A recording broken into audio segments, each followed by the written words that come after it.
Tama na, sobra na.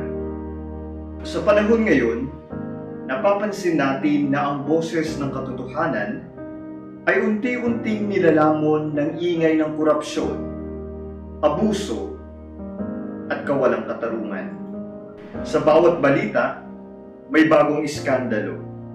Sa bawat pag-ikot ng gobyerno, may bagong kwento ng katiwalian. Simulan natin sa Senado at Kongreso, sa mga ahensyang dapat naglilingkod sa tao, sa mga opisyal na dapat nagtatanggol ng interes ng bayan.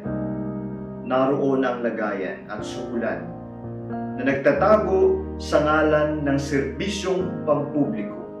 Sa Departamento ng Public Works and Highways, nariyan ang Ghost Project, mga kalsadang hindi naman itinayo, mga tulay na hindi naman ginawa.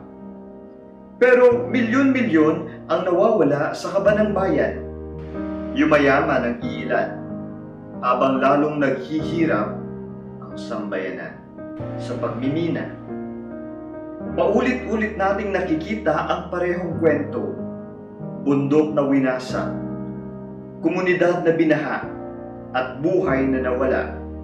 Dahil pinapayagan ng ating gobyerno ang mga kumpanyang inuuna ang pera kaysa sa masa. At sino ang unang nagiging biktima ng lahat ng ito?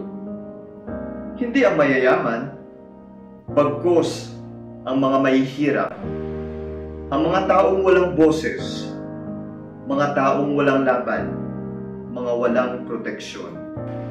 Ngunit mga kapatid, hindi na bago ang lahat ng ito. Ito'y daing na ni Propeta Mika sa panahon pa lamang ng Lumang Tipan. Sinabi niya sa ika-6 na talata, versikulo 10 hanggang 12, nasa inyong mga kamay ang timbangan ng panlilinlang. Ang mayayaman ay puno ng karahasan. Ang mga mayayaman ay sinungaling at mandaraya. Si Propeta Mika, bilang tinawag ng Diyos, ay nanindigan laban sa katiwalian, pandaraya, at pang-aapi sa mahihirap. At ito ang dahilan kung bakit kailangan nating unawain at pag-aralan ang kanyang aklat upang tayo'y maging kanyang boses sa kasalukuyan. Maging tinig ni Propeta Mika laban sa korupsyon sa bayan. Kaya ngayon, inuulit ni Propeta Mika ang tawag na iyon. Panagutin po natin ang mga may kasalanan.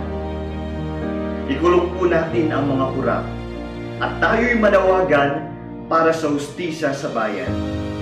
Hindi sapat na magreklamo lamang. Hindi sapat na mag-post lang tayo sa social media.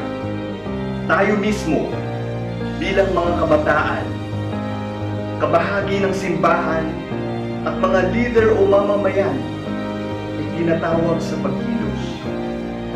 Dahil nga sabi ni Propeta Mika, ang nais ng Diyos sa tao ay ito: gumawa ka ng katarungan, mahalin ang habagan, at lumakad ng may kababaang loob kasama ang Diyos.